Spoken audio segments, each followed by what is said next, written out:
የላሊበላው ልጅ ልደቱ አያሌው መድሎት በተሰኘው መጽሐፉ ላይ በሰሜኑ የሀገራችን ክፍል ወደ አገሪቱ የኋላ ታሪክ ራቅ ብለን ስንመለስ በአንድ የታሪክ ወቅት የአገው ሕዝብ እንጂ አማራም ሆነ ትግሬ በመባል የሚታወቅ ሕዝብ አልነበረም ባይ ነው። ይህ የልደቱ አገላለጽ ደግሞ በመስፍን ወልደ ማርያም የክህደት ቁልቁለት የተባለ መጽሐፍ ላይ በገጽ 120 ከቀረበው ለኔ አማራ የሚባል ጎሳ አለ ማለት አንዱ የክህደት ዘርፍ ነው፣ ሰፊና ክፍት የሆነውን በር ማጥበብና መዝጋት ነው የሚል መከራከሪያ ጋር ይስማማል። አንዳርጋቸው ጽጌም የዚሁ ቡድን ደጋፊ ነው። የዛሬው የጣቢያችን ጉዳይ እንዲህ አለ ነው። የጎጃም ታሪክ የተሰኘ መጽሐፍ አዘጋጅ አበራረፋይን ያዳሙ በኢትዮጵያ ምድር በኢትዮጵያ ታሪክ እንደ አማራ ስሙ እየተጠቀሰ የአማራ ብሔር፣ የአማራ ሕዝብ፣ የአማራ ሀገር፣ የአማራ ንጉስ እየተባለ የተጻፈለት ያለ አይመስለኝም ይላሉ የታሪክ ተመራማሪው አክለው። ሆኖም ግን ለ50 ዓመታት ከአማራው አብራክ የወጡ የራሳችን ምሁራን ሰድበው ለሰዳቢ ሲሰጡ ኖረዋል የሚል አገላለጽ ተጠቅመዋል። አበረ ይቀጥላሉ።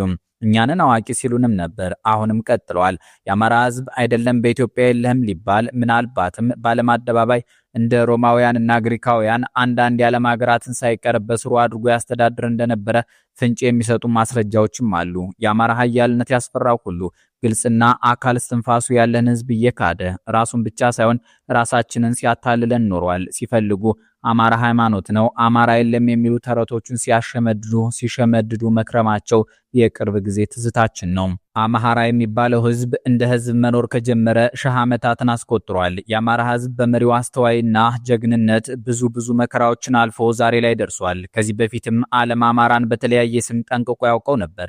ከዚህም አልፎ በዓለም ሀገራት ዘንድ ስሙን ለታሪክ ተክሏል። አማራ የተባለ የጥንት ኃያል ሕዝብ በጥንት ልዩ ሕዝቦች፣ ቋንቋዎችና አካባቢዎች አማራ፣ ማህራ፣ ህምያር፣ ሄሞራይት፣ ሆሜራይት፣ አማራር፣ አሙሩ፣ አሞራውያን፣ ኤሞራውያን፣ አማር፣ ሃማር፣ አማሐራ፣ ሆሜር፣ ሃመር፣ ሃማር፣ ማርቱ፣ ሜሮ፣ ካማራ ወዘተረፈ እየተባለ ይጠራ ነበር።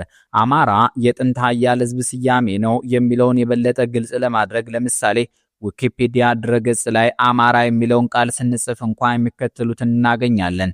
ኢራን ውስጥ በፐርሻ ቋንቋ አመረህ ወይም አማራ የሚባል ሕዝብ አለ። ኢራቅ ውስጥ በኤፍራጥስና በቲግረስ ወንዞች መካከል ባለው ረግረጋማ ቦታ አማራ ወይም አልአማራ የሚባል ከተማ አለ። ነዋሪዎቹ ኃይለኛ ተዋጊ ሲሆኑ ሳዳም ሁሴን በ1992 እንደ ኤሮፓውያን አቆጣጠር የዘር ማጥፋት ፈጽሞባቸዋል። ቱርክ ውስጥ ቀደም ብሎ አማራ ተብሎ ይጠራ የነበረ ቦታ አለ። ደቡብ ምስራቅ ሩማኒያ ውስጥና ቦታ አልባ አማራ የሚባል ቦታ አለ። ስፔን ውስጥ አማራ የሚባል ይገኛል። አማራ የተባሉ ኑቢያ ውስጥ የሚገኙ ከተሞች አሉ። በዚሁ ስፍራም አማራር የሚባል ኃይለኛ ተዋጊና የነጻነት ስሜት ያለው ሕዝብ ዛሬም በሰሜን ምስራቅ ሱዳን ይገኛል። በተለያዩ የዓለም ክፍሎች በተለይም በሜሶፖታሚያ፣ ግብጽና ሜዲተራኒያን ቀይ ባህር ምዕራብ ማለትም ኢትዮጵያ፣ ሜሮይና ኑቢያን በማካተት እጅግ ስልጡን ሆኖ እንደኖረ የጥንት ሰነዶች ያስረዳሉ። ከሁሉም በላይ እንዳስረጅነት የአማራ የዛሬው ባህሪና በእነዚህ የተለያዩ ስያሜዎች የተጠቀሰው ሕዝብ ባህሪ ተመሳሳይ ናቸው።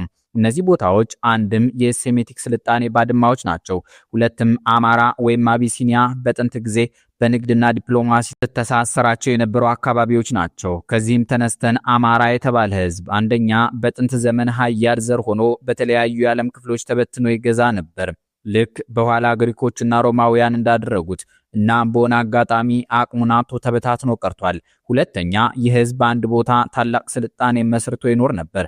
በሆነ የተፈጥሮ አደጋ ወይም በወረራ ምክንያት ከነበረበት አንድ ማዕከል ወደ ተለያዩ አቅጣጫዎች ተበታትኖ ሄዷል። በየደረሰበትም ስልጣኔውን መስርቶ ቆይቷል።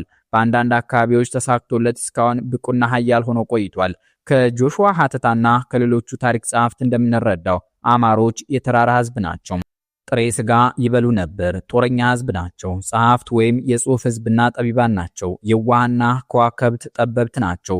ቀደም ተብሎ እንደተጠቀሰው አማሮች ወይም አሞራውያን ጦረኛ የተራራ ሕዝብ ናቸው። በጥንት ግብጾች ጽሑፍ ቀለል ያለ ጸጉር ያላቸው፣ ቀጥ ያለ አፍንጫ ያላቸውና ከርዳዳ ረጅም ጢም የነበራቸው እንደሆኑ ተመዝግቧል። በስኮፍ ዋይል ፍሬድ ሃርቬ አርቶት የተሰጠው በአንደኛው መቶ ክፍለ ዘመን እንደተጻፈ የሚታመነው በኤርትራ ባህር ጉዞ መጽሐፍ ውስጥ እንደተመዘገበው ከአዱሊስ ወደብ የ9 ቀናት ጉዞ በኋላ ሁሜራይቶች ወይም አማሮች ይገኛሉ፣ ከነሱ ጎን ደግሞ ሳባውያን ይገኛሉ ብሎ ከገለጸ በኋላ በዚያ ዘመን ሕግ አዋቂው ንጉስ ካርባኤል የሁለቱ ንጉስ መሆኑን ይናገራል። እዚህ ላይ መሰመር ያለበት አንድ ነገር አለ። ጥንትም አማራ ሕግና ፍትህን ፈላጊ ነበር። የአሁኑ ዘመን አማራም እጅግ ሲበዛ ሕግ አክባሪ ነው። ወደ መካከለኛው ዘመን የኢትዮጵያ ታሪክ ስንመጣ አጼ ሰርጸ ድንግል አካለ መጠን ሲደርስ የቱርክን ወራሪ ፊት ለፊት ሊገጥመው ደባርዋ የሃ ከትሞ እናገኘዋለን። በዚህ ጊዜ አዝማች ይስሐቅ የቱርክና የራሱን ወታደሮች ሲመክራቸው አማራን የሚጠቅስበት ቃል በንጉሱ ዜና መዋዕል ላይ የእትማን ወይም ኦቶማን ልጅ 700 ጋሻ ያዦች ጋር ሆነ የሚመጡት የጦር ሰዎች ከሚያዩ ቦታ ከዚሁ ተቀመጥ። እነዚህ የአማራ ተዋጊዎች ወደ ጓዙና ቤተሰቡ ሲጠጉ እኔ በመንገዳቸው በኋላ በኩል አድርጌ ገባለው አጠፋቸዋለሁ ተብሎ ተጠቅሶ ይገኛል። ባህሩ ዘውዴ የኢትዮጵያ ታሪክ ከ1847 እስከ 1983 በተሰኘው መጽሐፋቸው በ1262 ይኩኖ አምላክ የሚባል የአማራ መሪ የዛጉዌን መንግስት ገርስሶ አዲስ ስርወ መንግስት ለማቋቋም ቻለ ሲሉም አዲሱ የአማሮች መንግስት መቼ እንደተጀመረ ይነግሩናል።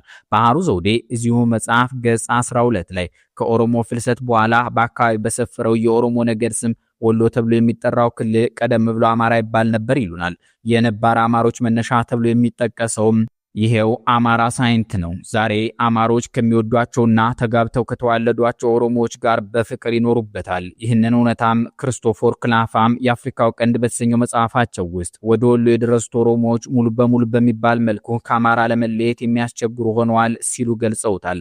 የቤተ አማራዎቹ ልጅ ማሪቱ ለገሰ በምታዜምበት አንድ ተወዳጅ ሙዚቃዋ ውስጥ ምን አገር ቢሰፋ እንደ አማራ ይገኝ የምትል ስንኝ አለች። የአማራ ምድር ጠበብ ተደርጎ ቢታይ እንኳን ለማሪቱ ለገሰ ግጥም እየሰጣት ሰው እንዳለው በቀላሉ የማይገኝ እንቁ ነው። የተለመዱትና በብዙ ልሂቃን የሚታወቁት ጎጃም፣ ጎንደር፣ ወሎና ሸዋ ምን አገር ቢሰፋ እንደ አማራ ይገኝ የሚያሰኙ የታሪክም የተፈጥሮም የቅርስም ደሴቶች ናቸው። እዚሁ አማራ ምድር ውስጥ ከዓለም አስደማሚ ኪነ ህንፃዎች መሃል ከፊት የሚሰለፈው የላሊበላ የእጅ ጥበብ አለ። እዚሁ አማራ ውስጥ የጎንደር አማላይ አብያተ ክርስቲያናት አሉ። አማሮች እንደሚሉት ከሆነማ የአክሱም አልጋ ወራሽም ናቸው። የአባይ የጣና የጮቄ ሁሉ ጌቶች አማሮች ሆነው ይገኛሉ። አማሮች ከተማ መመስረትም ያውቃሉ። ከበረራ እስከ አዲስ አበባ፣ ከመርዌ እስከ ደብረ ኤባ፣ ከመንቆረር እስከ ደብረ ታቦር የዘለቁ ከተሞች የኒህ አማሮች የስልጣኔ አሻራዎች ናቸው። የቅርብ ዘመኑ አማራ ደግሞ ባህር ዳር የምትባል ከተማ ጌታ ሆኗል። በባህር ዳር ከተማ ደን ብርቅ አይደለም። እርግቦች ቤቶ ድረስ ይመጣሉ። በእግሮ ፈጠን ብለው እንደተራመዱ የምድራችንን ረጅም ወንዝ አባይን እየተጎማለለ ሲወርድ ያገኙታል። እንደገና ሌሎች እርምጃዎች ሲጨምሩ የምድራችንን ምስጢራዊ ሐይቅ የገነት መገኛ የሚባለውን እነ ኤስኪለስ ከሺህ ዓመታት በፊት የጻፉለትን የኢትዮጵያ ገናና ነገስታት አጽም ያረፈበትን ጣናን ለጥ ብሎ ያዩታል። ባህር ዳር ምን ልተንፍስ የማታሰኝ ከአባይና ጣና የሚመነጭ ከዘንባባና ስማቸው ተጠርቶ ከማያልቅ እጽዋት የሚፈልቅ አየር ያላት ጸዴ ከተማ ናት። ባህር ዳርና አቅደው የመሰረቷት ቀዳማዊ ኃይለ ሥላሴና ልዑል ራስ መንገሻ ስዩም መንገሻ ዮሐንስ ናቸው። ባህር ዳር ለማደራጀት ተብሎ ለጀርመን መንግስት ደብዳቤ ተጽፏል። የአውሮፓ ስልጣኔ ቁንጮቹ ጀርመኖችም ውዋን ከተማ አልመው ለዚህ አብቅተዋታል። ቀዳማዊ ኃይለ ሥላሴ ባህር ዳርን እንደ ሁለተኛ ኢትዮጵያ ዋና ከተማ ይመለከቷት እንደነበረ ተጽፏል። በታህሳስ 1953 ዓ.ም የግርግር ሰሞን ጃንሆይ ከጻፏቸው ደብዳቤዎች አንዱ ባህር ዳርን የከፍተኛ ትምህርት ማዕከል ስለማድረግ ያተቱበት እንደነበረ ብርሃኑ አስረስ ከትቧል። ከዚህ በተጨማሪ ባህር ዳርን ልዩና መሳጭ የሚያደርጋት አንድ ምስጢር አለ። እሱም ፈጽሞ የአውሮፓ ቀኝ ገዢ አሻራውን ያላሳረፈባት ድንግል የአበሾች ከተማ መሆኗ ነው። ባህር ዳር እንደ አማራ ልጃገረድ ሽፍን ያለች ናት። መሃል ባህር ዳር ላይ ሰፊ የገበያ ማዕከል አለ። አኳኋኑ እንደ መርካቶ ነው። የባህር ዳር ተወላጆች ሲጠሩት ግን ገበያ ይሉታል። ገበያ የነባር አማሮች የንግድ ማዕከላት መጠሪያ ስለሆነ ልብን ያሞቃል። ባህር ዳር ውስጥ ፒያሳ የሚባል ጣሊያን ወለድ ሰፈር የለም። ይህም ጣሊያን ያልረገጣትና አሻራውን ያላስቀመጠባት የአማሮች ከተማ የሚያሰኛት ነው። አማሮች ገበሬዎችም ናቸው። መሬትና ርስት አብዝተው ይወዳሉ ይባላል። ይህንን እውነት የታዘቡ የሚመስሉት ክርስቶፎር ክላፋም መሬት ላይ ቤት የሌለው በሰማይም የለው የሚለውን የአማሮች ምሳሌያዊ ንግግር በመጽሐፋቸው ውስጥ ጠቅሰውት ይገኛል። አማሮች ለበርካታ ሺህ ዓመታት በተራራ ላይ የሰለጠኑ ሰዎች ሆነው እናገኛቸዋለን። እናም አማራን ከተራራ ጋር አያይዞ መግለጥ ብዙ ጊዜ የተለመደ ነው። ዳኛው አለ ከተባለው የጎጃም አማራ ዘፋኝ የሙዚቃ ስንኞች ባንዱ ላይ አማራው ተራራው የሚል አገላለጽ አለ። ለመንግስቱ ኃይለማርያም የትኛው አማካሪያቸው ጽፎ እንደሰጣቸው ባይታወቅም በመጨረሻው የስልጣን ዘመናቸው ስለ አማራ ያነበቡት ረጅም ጽሑፍ ላይም አማራ ማለት በተራራ የሚኖር ህዝብ ነው የሚል ነገር ተደምጧል። በዘመነ መሳፍንት ጊዜ በትግራይ አድርጎ በጎንደር አልፎ ጎጃም ለረጅም ጊዜ የኖረው አርኖ ሚሼል ዳባዴ የተባለ የፈረንሳይ ሰው ያንን ቆይታውን የሰነደበትን መጽሐፍ ወደ አማርኛ የተረጎመችው ገነት አየለ አንበሴ በኢትዮጵያ ከፍተኛ ተራሮች ቆይታዬ የሚል ርዕስ ሰጥተዋለች። ተራራ የዚያ ህዝብ መለያ ሆነ ማለት ነው።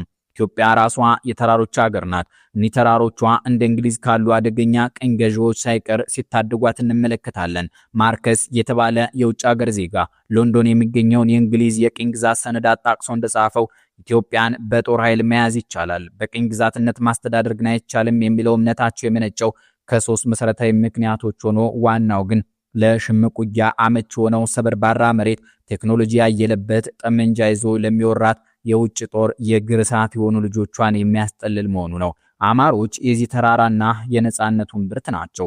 አማሮች ውሃና የውሃ አካላትን አብዝተው ይወዳሉ። ቀይ ባህር ከኢትዮጵያ በራቀ ጊዜ ከኢህአዴግ ጋር ይተናነቁ የነበሩት አብዛኞቹ ልሂቃን አማሮች ናቸው። ለአማሮች ውሃ ጸበልም ሕይወትም ነው። ይህ የአማሮችና የውሃ አካላት ፍቅር ከጥንቱ የካርቴጅ ስልጣኔ ባለቤትነታቸውና ከሜዲትራኒያን ባህር እስከ ህንድ ውቅያኖስ ተቆጣጥሮት ከነበረው ሰፊ የንግድ መስመር ጋር የተገናኘ መሆኑን ምስጋናው አንዱዓለም ጊዮናዊነት የአማራ መነሻና መዳረሻ በተሰኘው መጽሐፋቸው ውስጥ አስፍረውት እናገኘዋለን። ለመሰናበት በመነሻችን ላይ የዳሰስነውን የነ ልደቱ አያሌውን አማራ አልነበረም እና የነ መስፍን ወልደ ማርያምን አማራ የለም ክርክር ለቋንቋዎች ተመራማሪው ጌታቸው ኃይሌ እናቀብላቸው።